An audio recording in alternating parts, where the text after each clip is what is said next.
Saudara-saudari pencinta renungan harian Katolik Gereja Maria Bunda Karmel. Mungkin kita pernah mengalami atau menyaksikan peristiwa di luar perkiraan pikiran kita. Misalnya, ada orang yang jatuh dari pohon yang cukup tinggi, tetapi tidak mengalami luka yang serius. Ada orang yang kita lihat dengan jelas di hadapan kita memakan beling dan benda-benda tajam berbahaya lainnya, tetapi tidak mengalami luka. Dan mungkin masih banyak pengalaman-pengalaman lainnya di mana pikiran kita tidak bisa menerimanya, tidak masuk akal. Karena tidak bisa dijelaskan atau pikiran kita tidak mendapat jawaban dari apa yang terjadi, kemudian muncul alternatif jawaban yang terkadang juga sulit dibuktikan kebenarannya. Misalnya, seorang pedagang bakso sederhana memiliki rumah dan mobil mewah. Kerap jawaban yang mempertanyakan asal-usul kekayaannya adalah karena memelihara makhluk halus yang kerjanya mencuri uang-uang para tetangga yang menyimpan uangnya di bawah kasur atau bantal. Jawaban-jawaban di luar nalar menjadi alternatif untuk memuaskan rasa penasaran yang tidak terjawab. Hal yang sama terjadi pada banyak orang yang melihat Yesus melakukan hal-hal yang tidak masuk akal. Karena Yesus melakukan banyak aktivitas, mulai dari mengajar sampai melakukan beberapa mujizat penyembuhan, orang banyak untuk memuaskan rasa penasaran, mereka mencari jawaban yang bisa menjelaskan mengapa Yesus bisa melakukan pekerjaan sedemikian besar. Mereka menyebut Yesus tidak waras. Mereka menyebut itu karena dalam kehidupan sehari-hari pun, orang tidak waras bisa melakukan banyak aktivitas tanpa mengenal lelah. Yang lain mengatakan Yesus bisa melakukan mujizat-mujizat karena mendapat kekuatan dari setan. Mereka menyebut Yesus mendapat kuasa dari Beelzebul, sebutan untuk iblis yang paling berkuasa. Ada juga yang memberi alasan Yesus bisa melakukan banyak hal tanpa mengenal lelah karena Yesus kerasukan roh jahat.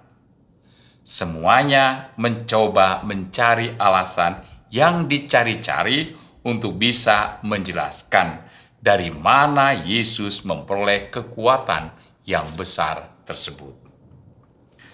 Hal yang sungguh aneh adalah tidak seorang pun yang memberi penjelasan apa yang Yesus lakukan itu berasal dari kuasa Allah. Mereka semua melihat kekuatan Yesus berasal dari dunia kegelapan. Mengapa mereka mengajukan alasan-alasan yang bernada negatif? Jika kita mencoba menggunakan prinsip dasar bahwa hati adalah sumber segala tindakan manusia, kita bisa mengatakan mereka semua mengajukan alasan-alasan negatif karena hati mereka sesungguhnya sejak awal tidak bisa menerima Yesus yang dalam pandangan mereka adalah orang biasa, tidak terpelajar, dan tidak memiliki status istimewa dalam masyarakat. Karena pandangan tersebut, maka mereka tidak bisa menerima tindakan-tindakan Yesus yang luar biasa. Karena mereka yang menganggap diri terpelajar dan punya status terhormat dalam masyarakat saja tidak bisa melakukannya. Mereka menjadikan dirinya sebagai cermin bagi orang lain. Kalau saya bisa, orang lain belum tentu bisa. Kalau saya tidak bisa, orang lain pasti tidak bisa. Mungkin demikianlah prinsip yang ada dalam hati orang-orang yang mencari alasan-alasan negatif mengapa Yesus bisa melakukan hal-hal yang luar biasa yang tidak bisa mereka lakukan. Dalam kehidupan, apa yang menjadi prinsip orang-orang yang tidak menyukai Yesus terkadang juga kita lakukan.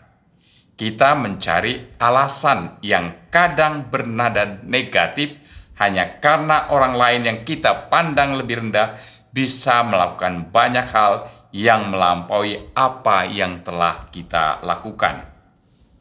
Bahasanya bisa bermacam-macam. Cari muka, ingin tampil, cari kesempatan, dan nada-nada negatif lainnya. Mengapa kita tidak berpikir positif bahwa mereka melakukan banyak hal karena tersentuh kebaikan Allah, dan mereka mau membalas kebaikan Allah itu dengan bekerja lebih baik lagi, sehingga hasilnya pun di luar dugaan. Yesus sendiri berkata, "Inilah ibuku dan saudara-saudaraku. Siapa saja yang melakukan kehendak Allah, dialah saudaraku laki-laki, saudaraku perempuan, dan ibuku." Yesus mampu melakukan hal-hal besar karena Yesus melakukan kehendak Bapanya, melakukannya karena kasih-Nya yang besar kepada Allah. Hal yang sama juga akan terjadi bagi mereka dan bagi kita yang mau melakukan apapun demi kehendak Allah dan melakukannya dengan dasar kasih kepada Allah. Maka hasilnya adalah pekerjaan yang luar biasa. Tuhan memberkati.